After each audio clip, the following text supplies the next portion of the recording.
আজকে আমার খুবই ভালো লাগতেছে, কারণ আমি অনেক দিন পর আমার নিজের ধান ক্ষেতটা দেখতে এসেছি। দেখেন কত সুন্দর ধান। এটা হচ্ছে আমার নিজেরই ক্ষেত।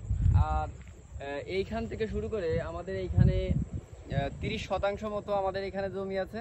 তো এই যে ধান পাই আমি এইখান থেকে, আমার পুরো বছর আল্লাহর রহমতে আমার রিজিকের ফয়সালা আল্লাহ করে দেন।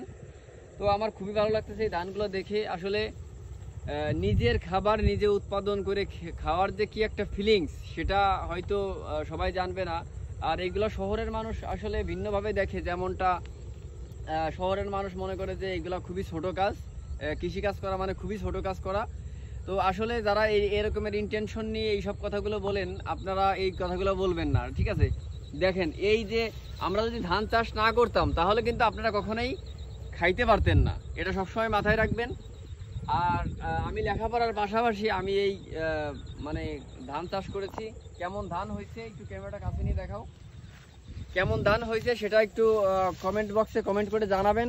এই যে দেখতে পাচ্ছেন, এই যে এইদিকে দেখছেন কত সুন্দর ধান। আসলে মানে এটা যখন আমি দেখি আমার মনটা একদম ভরে যায়। কারণ এই ধান আমি অবশ্য কাজ বাজ সেরকম একটা করতে পারি না, আমার লোকজন আছে, তাদের সাথে আমিও হেল্প করি, যথেষ্ট হেল্প করি। আমরা সবাই মিলে ছেলে এই কাজগুলো করি। তো এই যে দেখতে পাচ্ছেন অনেক বড় একটা এরিয়া, অনেক বড় একটা মাঠ।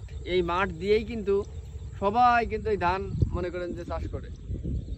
তো সকলে ভালো থাকবেন, সুস্থ থাকবেন। আজকের ভিডিও এই পর্যন্তই। আল্লাহ হাফিজ।